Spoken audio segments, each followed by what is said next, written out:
नमस्कार दोस्तों, आप सभी लोगों का डायरेक्ट स्टडी डॉट कॉम पे बहुत-बहुत स्वागत है। जैसा कि आपको पता है, बीपीएससी एग्ज़ाम निकालने के लिए सबसे महत्वपूर्ण अगर कोई चीज़ है, तो कहीं न कहीं मैथ और साइंस है। जिसने मैथ और साइंस पे अपना पकड़ बना लिया, बहुत बड़ा काम कर जाएगा। क्योंकि जीएस का कोई ठिकाना नहीं है, कहाँ से क्या क्वेश्चन आएगा।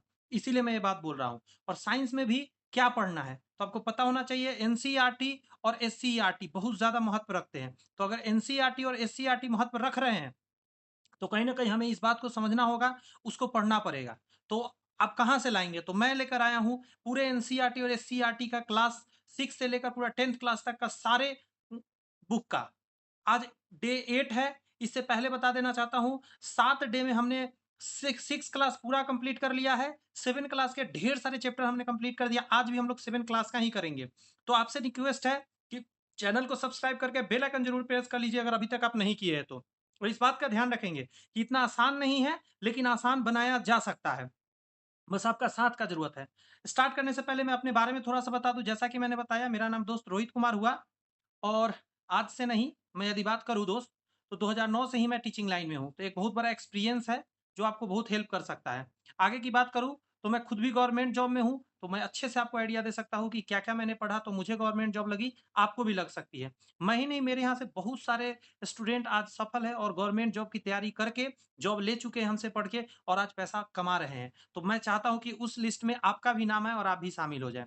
इसके अलावा बताना चाहता हूँ, प्रैक्टिस सेट 150 नंबर का शायद ही यूट्यूब पर कोई लाया है, लेकिन मेरे तरफ से चल रहे हैं और बहुत इसके रिस्पॉन्स अच्छे हैं। भले ही यहाँ पे लिखा गया है प्रैक्टिस सेट 3, लेकिन मैं बता दूँ इसके 10 प्रैक्टिस सेट टोटल आपके चैनल पे मौजूद है। कितने? 10। उसके अलावा मैं बात करूँ तो एक और प्रैक्टिस सेट चल रहे हैं, जो यहाँ पे नहीं है मेरे पास, नहीं तो मैं अभी बताता वो। आप जाके चैनल के प्लेलिस्ट में देख सकते हैं। डिस्क्रिप्शन में लिंक है, बीपीएससी क्रैश कोर्स, उसको क्लिक करके आप देख सकते हैं। तो आइए आज का स्टार्ट करते हैं। क्लास 7 का 7 चैप्टर आपके सामने है, देख सकते हैं स्क्रीन पे। चैप्टर का नाम है मौसम, जलवायु तथा अनुकूलन। हम जानते हैं कि हमारे जो वातावरण है उसमें जलवायु और अनुकूलन ये बहुत ज़्यादा महत्व रखते हैं। तो आइए मौसम से रिलेटेड बातें करते हैं। कहा जाता है सभी 7 दिन अधिकतम और न्यूनतम तापमान, आर्द्रता और वर्षा के माप कुछ दिनों के लिए समान हो सकते हैं, ठीक है? परंतु कभी-कभी प्राचल जैसे कि तापमान, आर्द्रता और वर्षा किन्हीं 2 दिनों के लिए भी समान नहीं होते हैं। सप्ताह भर में इसमें काफ़ी परिवर्तन देखने को मिलता है। किसी स्थान पर तापमान, आर्द्रता, वर्षा, वायु वेग आदि के संदर्भ में वायुमंडल को प्रतिदिन की स्थिति से को ही मौसम कहा जाता है, जो कि हमेशा चेंज होते रहता है। तापमान, आर्द्रता और अन्य कारक मौसम के घटक कहलाते हैं। ध्यान रखिएगा, मौसम के घटक एग्जाम में आए हुए हैं, इसलिए मैं इसको बॉक्स कर दे रहा हूँ कि मौसम के क्या-क्या घटक है, तो तापमान, आर्द्रता और क्या है? अन्य कारक। चलिए आगे कहता है कि सॉरी, अन्य का किसी स्थान पर मौसम दिन प्रतिदिन और सप्ताह दर सप्ताह परिवर्तन होता रहता है। मौसम एक अत्यंत जटिल परिघटना है, यह क्षण भर में भी परिवर्तित हो सकता है। दिन का अधिकतम तापमान सामान्यतः अपराह्न में अर्थात दोपहर के बाद होता है, जबकि न्यूनतम तापमान सामान्यतः भोर में होता है। मतलब जो मॉर्निंग का समय होता है, भोर का, मॉर्निंग से भी पहले का थोड़ा-सा, वो समय बोला जाता है कि जो टेम्परेचर होता है, कहीं न कहीं सबसे लो रहता है उस समय।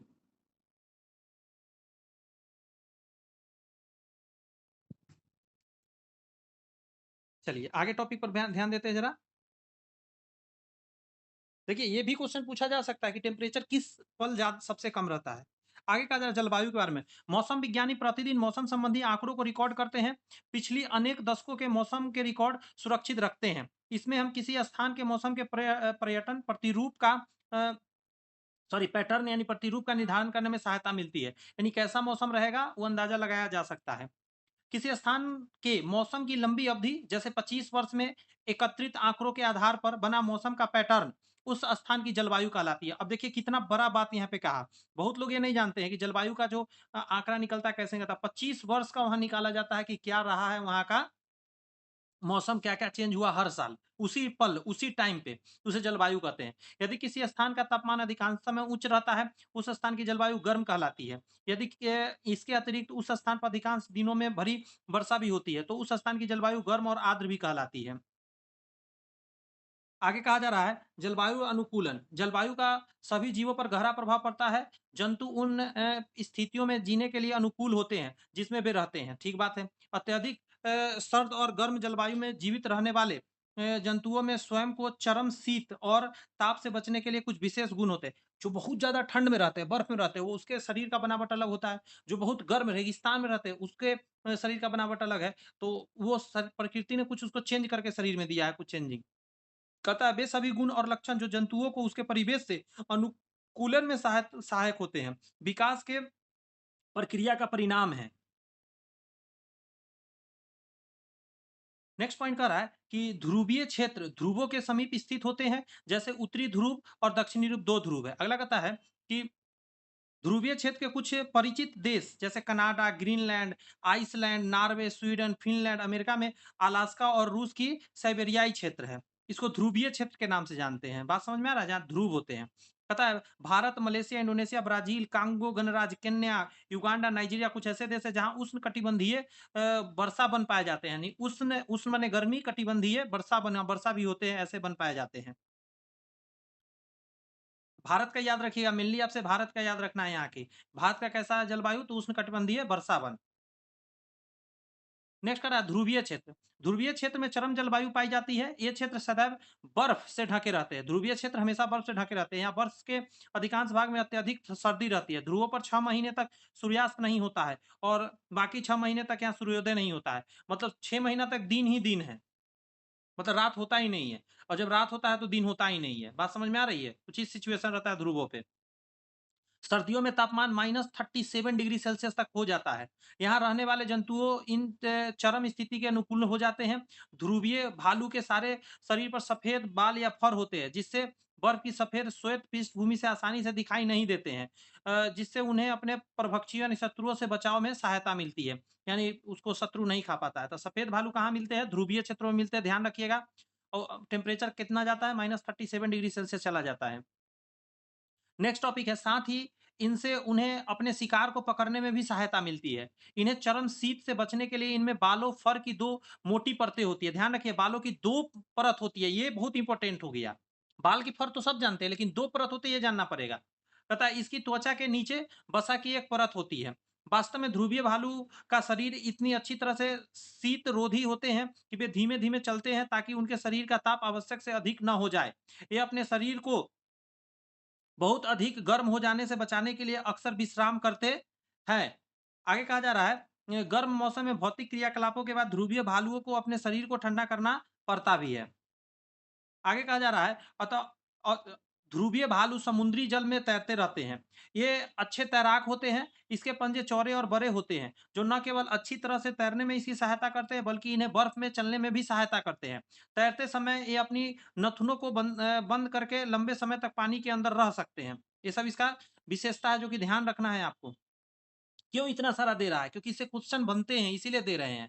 ध्रुवीय भालू को सूंघने की शक्ति जिसको बोलते हैं त्राण शक्ति तीव्र होती है, जिससे यह भोजन के लिए अपने शिकार को आसानी से खोज या पकड़ सकता है। ध्रुवीय क्षेत्र का यह अन्य परिचित जंतु जैसे पेंगुइन है, पेंगुइन पर ध्यान रखिएगा, अब इसके बारे में करा है। यह भी सफेद श्वेत होते हैं और आसानी से बर्फ में सफेद पृष्ठभूमि में मिल जाते हैं। इसके शरीर भी स्वयं को सर्दी से बचाने के लिए मोटी त्वचा और अत्यधिक वसा की होती है। ध्यान रखिएगा जब भी सर्दी से बचाने की बात आएगी तो फैट का मोटा लेयर उसके शरीर पर जरूर होगा। स्वयं गर्म रखने के लिए ऐसा किया जाता है। ऐसा उसके पास होता है ताकि उसका शरीर गर्म रहे, फैट से गर्मी मिलता है। ध्रुवीय भालू की तरह ही पेंगुइन भी अच्छे तैराक होते हैं। इसके शरीर धरारेखीय होती है। धरारेखीय का मतलब होता है ऐसा शेप जरूर बना रहेगा। आगे कहा जा रहा है धरारेखीय होते हैं और इसके पैर में जाल जैसी बनी होती है जिससे अच्छे तैराक होते हैं। आगे कहता है ध्रुवीय क्षेत्र में रहने वाले अन्य जंतु अनेक प्रकार की जैसे मछलियां हो गए, कस्तूरी मृग हो गए, हिरन जिसको बोलते हैं, रेडिएटर हो गए, लोमड़ी हो गए, सील हो गए, वेल हो गए, अन्य कई प्रकार के पक्षी शामिल होते हैं। आगे कहा जा रहा है जहां मछली ठंडे जल में लंबे समय तक रह सकती है, वहीं पक्षियों को जीवित रखने के लिए अपने शरीर को गर्म रखना आवश्यक होता है। इसी कारण अनेक प्रकार के पक्षी सर्दियों के आते ही अपेक्षाकृत गर्म स्थान पर प्रवास के लिए चले जाते हैं। सर्दियां समाप्त होने पर वे पुनः अपने आवास पर वापस लौट जाते हैं। शायद आप जानते होंगे कि भारत में ऐसे बहुत सारे प्रवासी पक्षी आते हैं। साइबेरियाई पक्षी उसको बोलते हैं। देखिए नाम दे ही दिया यहाँ पे, साइबेरियाई क्रेन साइबेरिया से राजस्थान में भरतपुर और हरियाणा के सुल्तानपुर जैसे स्थानों पर सर्दियों में प्रवास के लिए आते हैं। ये जगह याद रखना है आपको। यहाँ से क्वेश्चन बनते हैं कि साइबेरियाई पक्षी जो है कि साइबेरियाई क्रेन साइबेरिया से कहाँ आते हैं? तो राजस्थान में आते हैं। तो किस जगह था? भरतपुर में। हरियाणा में आते हैं तो कहाँ था? सुल्तानपुर में आते हैं। कुछ पक्षी उत्तर पूर्व के कुछ आर्द्र स्थानों में, भारत के कुछ अन्य हिस्सों में भी प्रवास के लिए आते हैं। अब यहाँ पे समझिए जरा ये क्या है। कहा जा रहा है कुछ प्रवासी पक्षी अपने आवास की चरम जलवायवीय परिस्थिति से बचने के लिए 15,000 किलोमीटर तक की यात्रा करते हैं। आप समझ रहे हैं कुछ बात? 15,000 किलोमीटर की यात्रा करते हैं। कहता है अधिक ऊंचाई पर उड़ान भरते हैं जहां वायु प्रवाह उड़ान में सहायक होते हैं। इस ऊंचाई की शीत स्थितियां उनकी उड़ान पेशियों द्वारा उत्पन्न ऊष्मा का विसरण आसान कर कर देती है। आगे कहा जा रहा है प्रवासी पक्षी वर्ष दर वर्ष एक ही स्थान पर आते रहते हैं। इन पक्षियों में दिशा का सहज बोध होता है और यह जानते हैं कि किस दिशा में उड़ना है। मार्गदर्शन के लिए संभवतः कुछ भू चिन्ह लैंडमार्क का उपयोग करते हैं। मतलब उसको कैसे आखिर पता चलेगा? देखिए पहला पॉइंट तो ये याद रखना है कि कितना 15,000 किलोमीटर का यात्रा करता है, पहला ये याद है। और बहुत अधिक ऊंचाई पर उड़ते हैं। दूसरी बात आपको यहाँ याद रखना है कि ये जो है दिशा का कुछ चिन्हासी बना लेते हैं मार्गदर्शन के लिए कि अच्छा इस रास्ता से हम आए हैं, ये चीज याद रखते हैं, उसी रास्ते से फिर गुजरते रहते हैं। संभवतः अनेक पक्षियों को दिन में सूर्य और रात्रि में तारों से मार्गदर्शन मिलता है। मतलब सूर्य का डायरेक्शन और तारा से ही वो अंदाज लगाते हैं किस डायरेक्शन में मुझे जाना है। इसके भी कुछ प्रमाण है कि पक्षी दिशा को पता लगाने के लिए पृथ्वी के चुंबकीय क्षेत्र का उपयोग करते हैं। बात समझ में आ रहा है? उसका एक मैग्नेटिक फोर्स उसको फील होते रहता है, उससे वो करते हैं। कहता है केवल पक्षी ही ऐसे जंतु नहीं है जो प्रवास करते हैं। सिर्फ पक्षी नहीं और भी है, जैसे अनेक स्तनधारी जीव, अनेक प्रकार के मछलियां और कीट भी अधिक अनुकूल जलवायु पर तलाश के लिए मौसम रूपी प्रवास करते हैं। मछलियां कैसे? तो जी हाँ, मछलियां भी क्या करते हैं, एक जगह से दूसरे जगह समुद्र में यहाँ-वहाँ चले जाते हैं, जहाँ उनको लगता है कि यहाँ पे मतलब उनके हिसाब से सही है टेम्परेचर। उष्णकटिबंधीय वर्षावन, अभी मैंने बोला कि भारत में, मलेशिया में इन जगहों पे उष्णकटिबंधीय वर्षावन है, तो इसको अच्छे से समझिए ज़रा। यहाँ से क्वेश्चन बनते हैं। उष्णकटिबंधीय क्षेत्र के जलवायु सामान्यतः गर्म होते हैं। अब जलवायु कैसा रहेगा? गर्म रहेगा, ध्यान रखिएगा। क्योंकि ये क्षेत्र भूमध्य रेखा के आसपास स्थित होते हैं। कहाँ स्थित होते हैं? भूमध्य रेखा। जैसे ये पृथ्वी है, तो ये जो बीच से ये रेखा गई है, इसी के आसपास का क्षेत्र ये होती है, ठीक है? तो गर्मी होना लाज़मी है यहाँ पे। सबसे सर्द महीनों में भी तापमान 15 डिग्री सेल्सियस अधिक रहता है। बात समझ में आ रहा है? नॉर्मली देखा जाए 15 डिग्री से सेल्सियस ज़्यादा ही रहता है। गर्मियों में 40 डिग्री से अधिक हो जाता है, जैसे कि इस बार तो रिकॉर्ड टूट गया, 45, 46, 47 तक चला गया। वर्ष भर दिन और रात लंबाई लगभग बराबर होती है। वर्ष भर दिन और रात की लंबाई लगभग बराबर होती है। इन क्षेत्रों में प्रचुर मात्रा में वर्षा होती है। इस क्षेत्र की एक प्रमुख विशेषता है उष्णकटिबंधीय वर्षा वन। ऐसा वन, वन मतलब जंगल होता है, वर्षा वन मतलब वर्ष में होने वाला उष्णकटिबंधीय। उष्णकटिबंधीय वर्षा वन भारत में पश्चिमी घाटों और असम में पाए जाते हैं। अब देखिए ये भारत का सपोज नक्शा है, तो इस जगह पे पाया जाएगा और ये जो ऊपर वाला पार्ट है, तो इधर ये कनपट्टी जो बनता है यानी इस तरफ में यहाँ पे भी पाया जाता है। असम में और अ, पश्चिमी घाट में पाए जाते हैं। कौन-सा वन? वन का नाम याद रखिए, उष्णकटिबंधीय वर्षा वन। ये उष्णकटिबंधीय तो भूलिए ही मत। इसके अतिरिक्त ऐसे वन दक्षिण पूर्व एशियाई, मध्य अफ्रीका में भी पाए जाते हैं। सतत गर्मी और वर्षा के कारण इस क्षेत्र में विभिन्न प्रकार के पादप, पादप मतलब पेड़-पौधा, जंतु मतलब जीव-जंतु। कहा जा रहा है वर्षा वनों में पाए जाने वाले प्रमुख प्रकार के जंतु कौन-कौन है? बंदर होते हैं, कपी जिसको एप्स बोलते हैं, गुरिल्ला, शेर, चीता, हाथी, तेंदुए, छिपकली, सर्प, पक्षी और कीट, ये सारे चीज़ पाए जाते हैं। क्लियर है बात? तो कहेंगे सर यस क्लियर है, मज़ा आ रहा है सर। वर्षा वनों में जलवायु परिस्थितियां अनेक किस्मों के जंतुओं की विशाल जनसंख्या के जीवन यापन के लिए अत्यधिक उपयुक्त है। चूंकि जंतुओं की जनसंख्या अधिक होती है, ध्यान रखिएगा जंतु की जनसंख्या अधिक होती है, अतः इसमें भोजन और आश्रय के लिए सघन सघन प्रतिस्पर्धा होती है। मतलब आपसे में एक दूसरे को खा पी जाता है, मार मुड़ जाता है, ये बात कह रहा है, प्रतिस्पर्धा होती है। अनेक जंतु वृक्षों पर रहने के लिए अनुकूल होते हैं, जो वृक्ष पर रह सकता है। जैसे लाल नेत्रों वाले मेढक के पैर के तलवे चिपचिपे होते हैं, जो उन्हें वृक्ष पर चढ़ने में सहायता करते हैं, जिन पर वे चढ़ जाते हैं।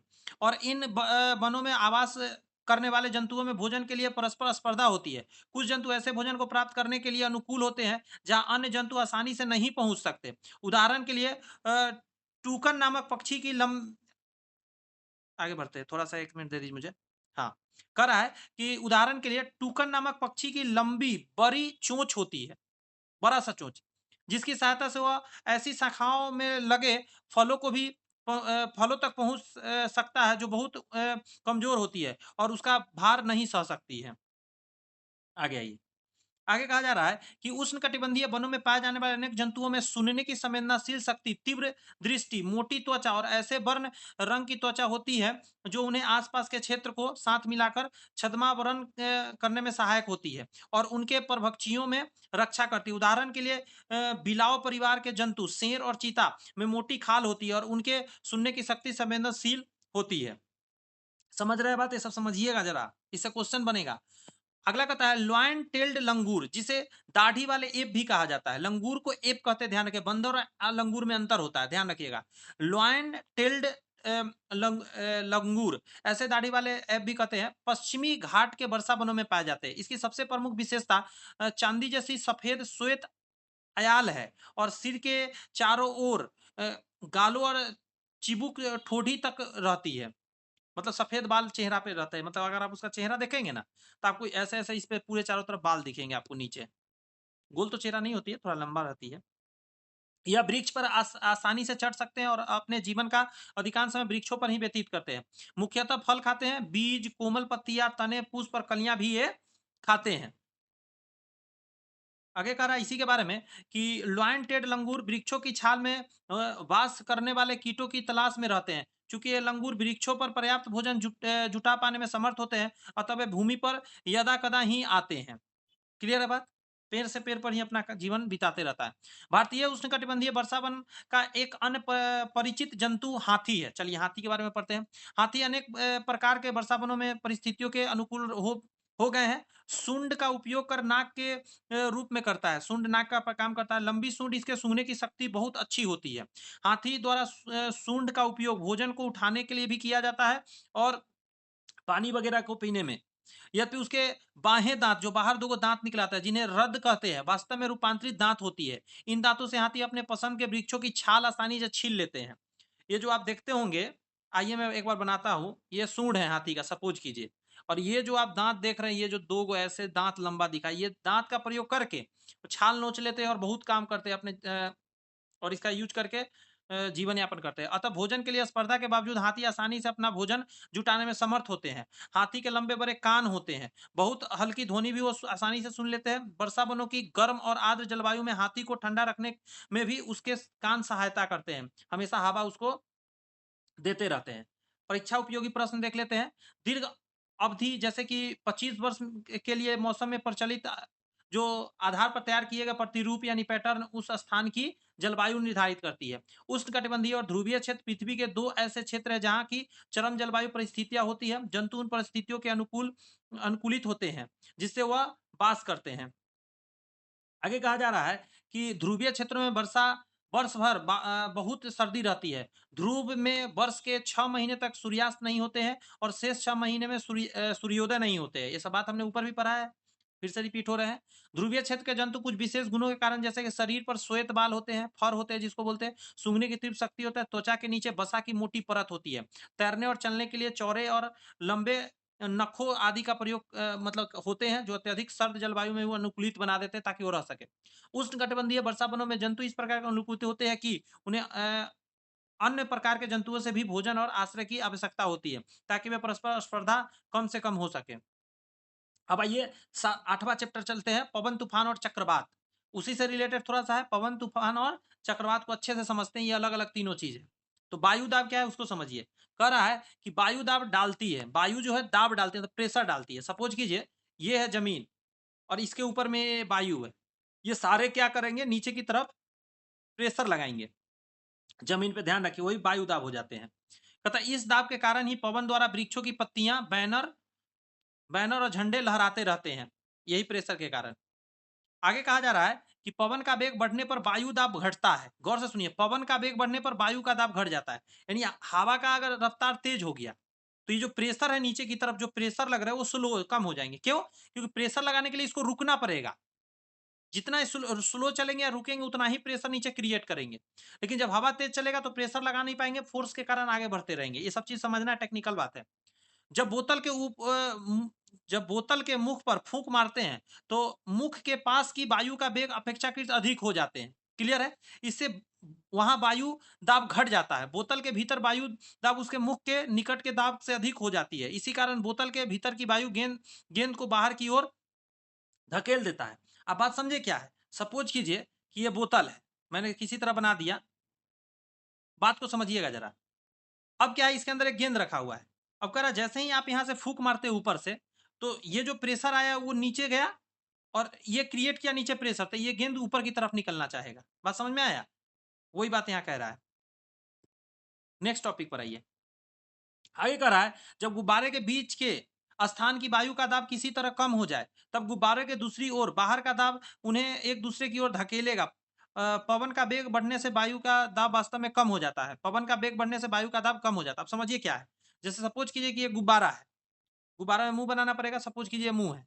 अब जैसे ही यहाँ पे आप इसको खुला छोड़ते हैं तो इसके अंदर हवा था, ये हवा बाहर का में निकलना चाहेगा तो क्या होगा, प्रेशर पड़ेगा इसके ऊपर। वही बात यहाँ समझाना चाह रहा है।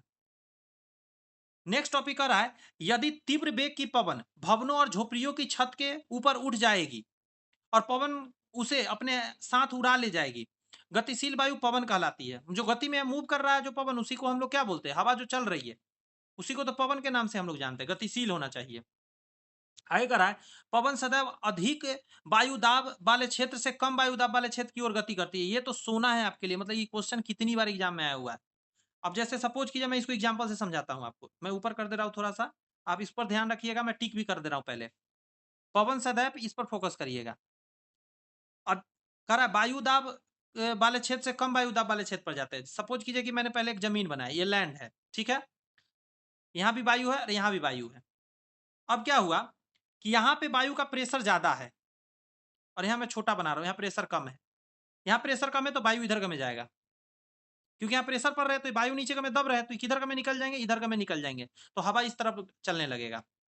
अगर कहिएगा आप कि सर इधर में प्रेशर ज्यादा हो गया, इधर प्रेशर कम रहा, तो सारे वायु इधर का में चलने लगेंगे, हवा इधर का में भागने लगेंगे। बात समझ में आ रही है? तो जी सर आ रही है। प्रेशर से ध्यान रखिए, ज्यादा प्रेशर तो कम प्रेशर की तरफ जाएगा। आप ऐसे समझिए, और देसी भाषा में समझाता हूं। सपोज कीजिए ये लाइन है, अगर यहाँ पे ज्यादा सामान रखा गया है और इधर कम सामान रखा गया है, तो लाजमी है कि इधर के सामान इधर का में जाने लगेंगे भरक कर। बस वही बात तो यहाँ समझाना चाह रहे हैं। आगे कहता है वायु दाब के बीच जितना अधिक अंतर होगा, पवन का उतना ही अधिक मान होगा। फिर से इस लाइन को रिपीट कर रहा हूं। कह रहा है वायु दाब के बीच जितना अधिक अंतर होगा, पवन का वेग उतना अधिक होगा। यानी कि आप ऐसे समझिए कि सपोज कीजिए, आप ऐसा मन में सोचिए, इधर प्रेशर बहुत ज़्यादा है, मैं 4-5 से 7 बना दे रहा हूँ, और इधर बस थोड़ा सा। और सुनिए, जितना इधर प्रेशर ज़्यादा होगा उतना ही तेज इधर वायु भागेगा। वायु दाब पर बहुत मतलब निर्भर करता है आपका पवन। गर्म किए जाने पर वायु का प्रसार हो जाता है, फैलाव होता है। गर्म किए जाने पर वायु का प्रसार होता है और वह अधिक स्थान घेर लेती है। जब जब कोई दी गई वस्तु पहले से अधिक स्थान घेरती है तो वह हल्का प्रतीत होती है। इसलिए गर्म वायु ठंडे वायु की अपेक्षा हल्की होती है। यही कारण है कि धुआं ऊपर उठ जाता है, क्योंकि वह हल्का हो जाता है। प्रकृति में अनेक ऐसी स्थितियां होती है जहां किसी स्थान या क्षेत्र से वायु गर्म होने के कारण ऊपर उठती है। ऐसी स्थिति में उस स्थान का वायु दाब कम हो जाता है।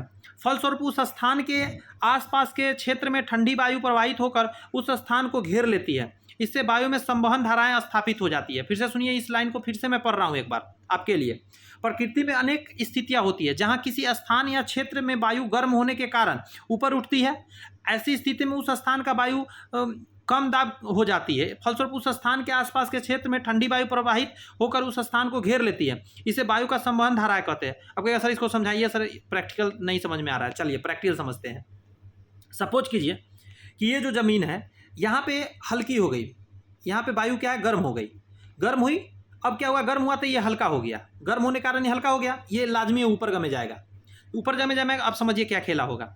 अब यहाँ पे जो वायु था, अब यहाँ का चूंकि गर्म हुआ है, गर्म तो यहाँ का हुआ है, यहाँ का तो अभी गर्म हुआ नहीं है। अब ये सारी वायु इस तरफ चलेगी, इस तरफ।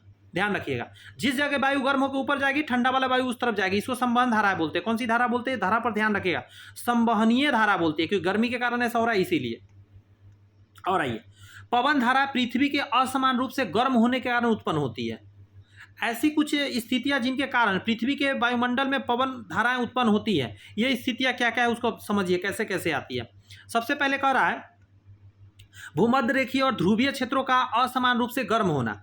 भूमध्य रेखा के आसपास के क्षेत्रों को सूर्य की अधिकतम ऊष्मा मिलती है, इससे इन क्षेत्रों में पृथ्वी की सतह से निकट की वायु गर्म हो जाती है। सही बात है, गर्म वायु ऊपर उठ जाती है और ठंडी वायु भूमध्य रेखा के दोनों ओर स्थित 0 डिग्री से लेकर 30 डिग्री अक्षांश की पट्टी के क्षेत्र में भूमध्य क्षेत्र की ओर गतिशील हो जाती है।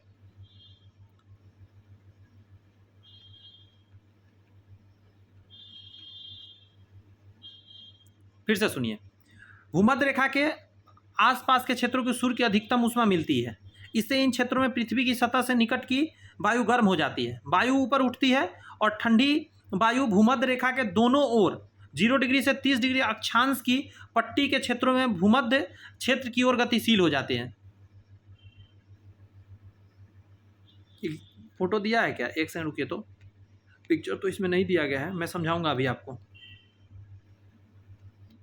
इस यहाँ पे देखिए, कह रहा है इस प्रकार, एक सेकेंड, हाँ, इस प्रकार उत्पन्न पवन धाराएं उत्तर और दक्षिण से भूमध्य रेखा की ओर बहती है। अभी क्या है सर, नहीं समझ में आ रहा है सर, ये क्या भूमध्य रेखा तकनीक से कर रहे हैं? मैं समझा रहा हूँ दोस्त, आप घबराओ मत।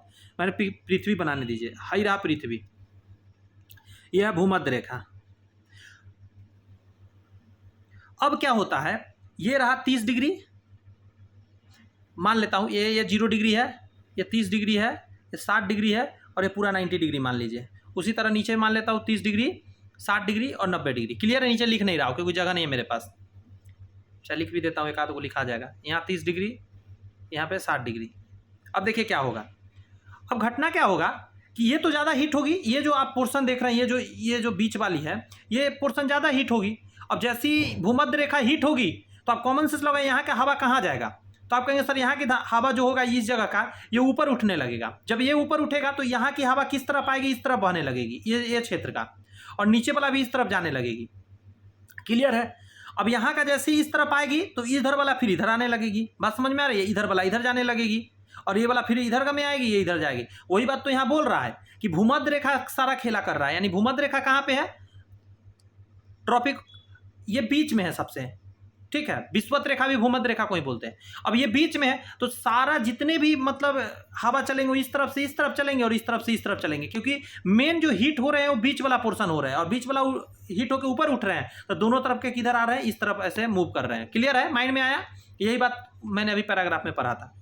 ध्रुवों पर वायु पृथ्वी के लगभग 60 डिग्री अक्षांश तक के क्षेत्रों की वायु से अधिक ठंडी होती है। इन क्षेत्रों में गर्म वायु ऊपर उठती है, जिसका स्थान लेने के लिए ध्रुवों से ठंडी वायु उस ओर प्रवाहित होने लग जाती है। क्लियर है बात? फिर से सुनिए एक बार। ध्रुवों पर वायु पृथ्वी से लगभग 60 डिग्री अक्षांश तक के क्षेत्रों की वायु से अधिक ठंडी होती है। इन क्षेत्रों में गर्म वायु ऊपर उठती है, जिसका स्थान लेने के लिए ध्रुव से ठंडी वायु इस तरफ आती है। यानी ये जो है ये भूमध्य रेखा है, ये 60 डिग्री है, ये भी 60 डिग्री है, तो 60 डिग्री के इधर से जितने वायु है इस तरफ चलेंगे। बात समझ में आया? इधर भी 60 डिग्री से इधर का में ज़्यादा तेजी से चलेंगे, ये बात कह रहा है। और आगे आइए, इस प्रकार वायु का प्रवाह ध्रुवों से अपेक्षाकृत अधिक गर्म क्षेत्रों की ओर होता रहता है। इसी प्रकार 30 डिग्री और 60 डिग्री अक्षांश के क्षेत्रों के असमान रूप से गर्म होने के कारण पवन का प्रवाह 30 डिग्री अक्षांश से 60 डिग्री की ओर होगा। फिर इसको भी एग्जाम्पल से समझा दे रहा हूँ। ये रहा बीच वाला, ये रहा 30 डिग्री है, 60 डिग्री, ये 60 है, ये 30 है, ये 0 है। अब देखिए क्या होगा, ये 60 से किधर का में चलेगा? 30 की तरफ चलेगा, लाजमी है, बेसिक सा बात है, फंडा है। नीचे से ऊपर का में उस तरफ चलेगा। क्या समझाया? आप नहीं समझे, हमको लगता है कुछ लोग। फिर आइए, मैं इधर का भी समझा रहा हूँ ना, ये तो मैं ऊपर बता दिया, इधर भी तो होगा। यहाँ पे 30 डिग्री और इसके नीचे 60 डिग्री, तो ऐसे ऐसे ऐसे चलेगा ऊपर का में, ऐसे ऐसे ऐसे ऐसे ऊपर का में। बात समझ में आ रही है? जी सर, समझ में आ रही है अच्छे से। इसको समझते हैं।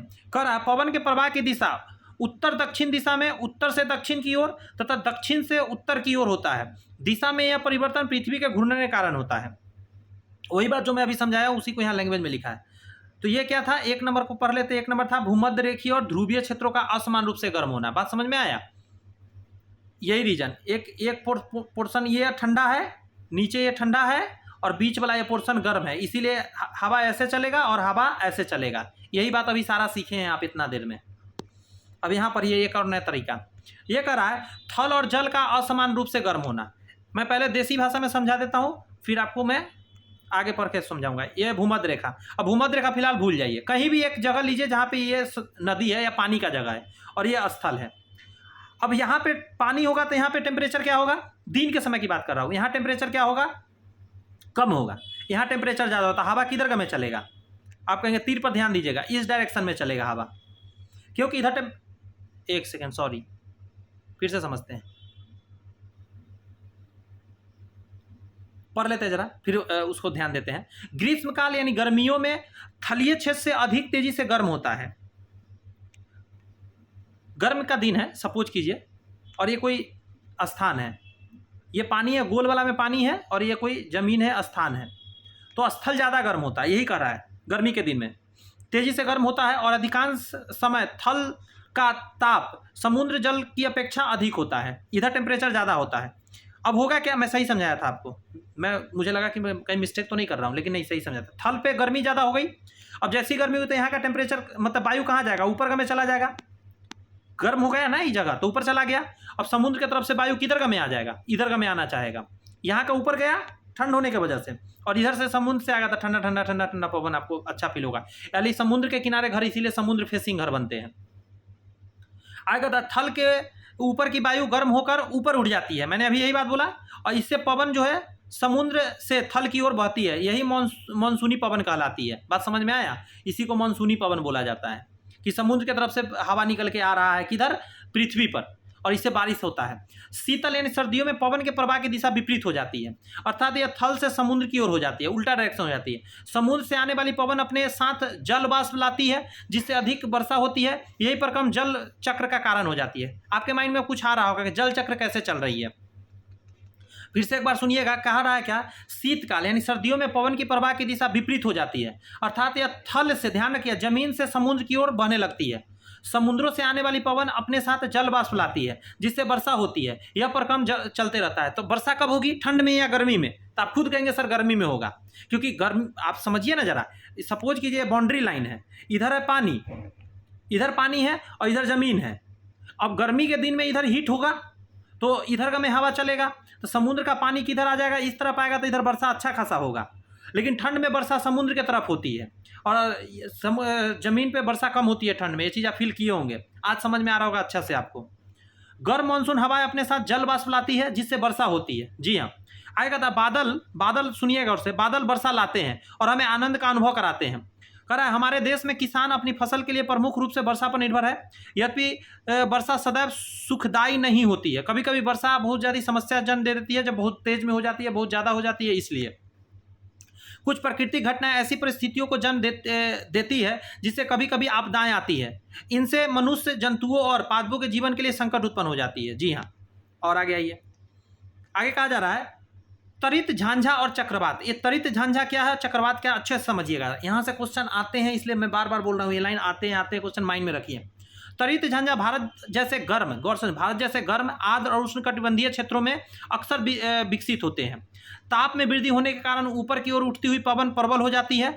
पवन वायु में पहले से विद्यमान जल बूंदों को अपने साथ ऊपर की ओर ले जाती है, जहां ताप कम होने के कारण वे जम जाती है और पुनः नीचे की ओर गिरने लग जाती है। बात समझिए, सपोज कीजिए ये कोई जगह है जहाँ पे, यहाँ पे क्या है, इस जगह पे पानी है, ठीक है, ऊपर का टेम्परेचर कम गया, ये ऊपर में जाने लगा, ठीक है, ऊपर में जाने लगा, तो इसके साथ जितना यहाँ का जल वाष्प होता है या पानी की मात्रा होती है वो सब ऊपर अपने साथ लेकर चला जाता है, ठीक है, और वो कहीं अलग में जाके वर्षा कराती है बहुत तेज में, ऊपर जम भी जाते हैं, टेम्परेचर बहुत कम है ना ऊपर में, इसीलिए गिरती हुई जल की बूंदें और तीव्र वेग से ऊपर उठती हुई वायु की परस्पर क्रिया से बिजली या तरित कौंधती है, जिससे ध्वनि उत्पन्न हो जाती है। इसी घटना को हम तरित झंझावात कहते हैं। बात समझिए, गिरती हुई जल की बूंदें और तीव्र वेग से ऊपर उठती हुई वायु को परस्पर बिजली बना देती है, मतलब चार्ज हो जाती है। देखिए ऊपर से जल की बूंद गिर रही है, नीचे से हवा गर्म जा रही है, अब इन दोनों के बीच में आपस में एक प्लस एक माइनस बन जाती है रगड़ खाने से आपस में, क्योंकि हवा आपस में टकराते रहते बहुत तेजी से, और यही वजह से क्या हो जाते हैं कि बीच में एक बहुत तेजी से बिजली कौंधता हुआ आपको दिखता है। इसको तरित झंझावात कहते हैं, माइंड में रखिएगा, हिंदी में यही बोलते हैं इसको। तरित झंझावात से चक्रवात बनना, जल को द्रव में, गौर से सुनिए, जल को द्रव से वाष्प अवस्था में परिवर्तित करने के लिए ऊष्मा की आवश्यकता होती है। बादल के बनने से पहले जल, एक मिनट, जल, आगे सुनते रहिएगा जरा शांति से, जल वायुमंडल से ऊष्मा लेकर वाष्प में परिवर्तित हो जाती है। जब जल वाष्प वर्षा की बूंदों के रूप में पुनः द्रव के रूप में परिवर्तित होती है तो गौर से सुनिएगा, यह ऊष्मा वायुमंडल में निर्मुक्त हो जाती है। गौर से सुनिए, हुआ क्या, यह पृथ्वी है, ठीक है। यहाँ से क्या हुआ कि ऊपर की ओर हवा गया, यहाँ से जितने भी पानी थे वो साथ में चले गए ऊपर, वाष्प बन के ऊपर बादल का निर्माण हुए। अब क्या, यहाँ से जो गर्म होकर ऊपर गए हैं, टेम्परेचर लेकर गए हैं ऊपर, जैसे ही फिर संघनित होंगे, ऊपर टेम्परेचर कम है, नीचे से तो गर्म होकर गए हैं ऊपर टेम्परेचर कम है, जैसे ही ये टेम्परेचर रिलीज करते हैं ये तो पानी में बदल गए, और वो जो गर्मी है वो वातावरण में फिर छोड़ देते हैं, तो गर्मी उससे वायुमंडल को थोड़ा हीट कर देते हैं। वही बात यहाँ लिखा गया है। आगे कहता है, निर्मुक्त होने वाली उष्मा से आसपास की वायु गर्म हो जाती है। इस प्रकार गर्म वायु ऊपर की ओर उठ जाती है, जिससे वायु दाब कम हो जाता है। फलस्वरूप तरित झांझा के केंद्र की ओर वेग की अधिक वायु गति करने लगती है। इस चक्र की पुनरावृत्ति के अनेक बार होती रहती है। नेक्स्ट कर रहा है, घटनाओं की श्रृंखला का अंत बहुत ही निम्न दाब के एक ऐसे तंत्र के निर्माण के साथ होता है जिसके चारों ओर उच्च वेग की वायु को अनेक परतें कुंडली के रूप में घूमती रहती है। मौसम की इस स्थिति को हम चक्रवात कहते हैं। अब आपको नहीं समझ में आएगा, अभी हम समझाएंगे तो समझ में आएगा। वायु वेग और वायु दिशा चक्रवात के तापमान और आर्द्रता में वृद्धि के कुछ कारक है। अब समझिए, इसको मैं समझाता हूँ एग्जाम्पल के तौर पर। सपोज कि जमीन का ये कोई भाग है नीचे, ठीक है। क्या हो रहा है कि यहाँ पे क्या घटना हुई, ये मिडिल वाला पार्ट जो है अधिक हीट होने के कारण ऊपर गमे जा रहे हैं, और पास का जो क्षेत्र होते हैं वहाँ से यहाँ पे हवा आने लगते हैं, ठंडे ठंडे, तो ये ठंडे हवा ऐसे आने लगते हैं और ये बार बार आ रहे हैं और बहुत तेज़ी से ये हीट होके ऊपर गए, जिस वजह से क्या होता है, ये जो पास के तेज़ी में इधर आते हैं हवा और ये एक रिंग बना लेते हैं, और यही मोशन जो होते हैं ऊपर गमे जाने लगते हैं, और इस वजह से क्या हो जाते हैं दोस्त, आप कहेंगे कि ये बहुत बड़े एक क्या बोले जाते हैं, चक्रवात का रूप ले लेते हैं। बात समझ में आया। और इसके पास कुछ भी आएंगे वो सब इसके साथ घूमने लग जाएंगे, इतना ज़्यादा हाई हो जाते हैं। दूसरी बात, एक चक्रवात समझ में आया, इसमें और भी चीज़ समझिए, फिर से एक बार पढ़िए इसको। घटनाओं की श्रृंखला का अंत बहुत ही निम्न दाब के एक क्षेत्र में निर्माण के साथ होता है। इसके चारों ओर उच्च वेग की वायु को अनेक परतें कुंडलित रूप में घूमती रहती है। मौसम की इस स्थिति को हम चक्रवात कहते हैं। वायु वेग और वायु दिशा चक्रवात के तापमान और आर्द्रता में वृद्धि के कुछ कारक हो जाते हैं। वही बात है, समझा दिया अच्छे से। अब यहाँ पे समझिए क्या कर रहा है, त्वरित झंझावात में निम्नलिखित सावधानियां बरतनी चाहिए। क्या क्या बरतना है जब बिजली गरज रहा हो। पहला सुनिए, किसी ऐसे वृक्ष के नीचे आश्रय न ले जो अलग थलग हो। यदि वन में है तो किसी छोटे वृक्ष के नीचे आश्रय ले, खुली जमीन पर ना लेटे। धातु की डंडी वाले छाते का उपयोग एकदम ना करें। खिड़की के निकट ना बैठें। ये सब चीज़ ध्यान रखिएगा, ये सब समझाने वाला नहीं इसलिए पढ़ रहा हूँ नॉर्मली। खुले गैराज, भंडार शेड, धात्विक चादरों की छत वाले शेड आदि आश्रय लेने के लिए उपयुक्त स्थान नहीं होते, क्योंकि जब भी बिजली गिरते हैं तो धातु वाले चीज़ पर गिरते हैं या हरा पेड़ पौधा पे। कार और बस आश्रय लेने के लिए सुरक्षित स्थान है। आप कहेंगे अच्छा ये भी तो लोहा का बना, नहीं।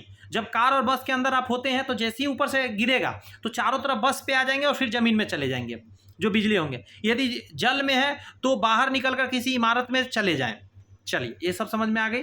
आगे आप सुनिएगा, चक्रवात द्वारा होने वाले विनाश। चक्रवात काफ़ी विनाशकारी हो सकते हैं। तेज पवन समुद्र के जल को तटों की ओर धकेलती है। अभी मैंने क्या बताया कि वहाँ पे तो ऐसे ऐसे रिंग बन रहे हैं।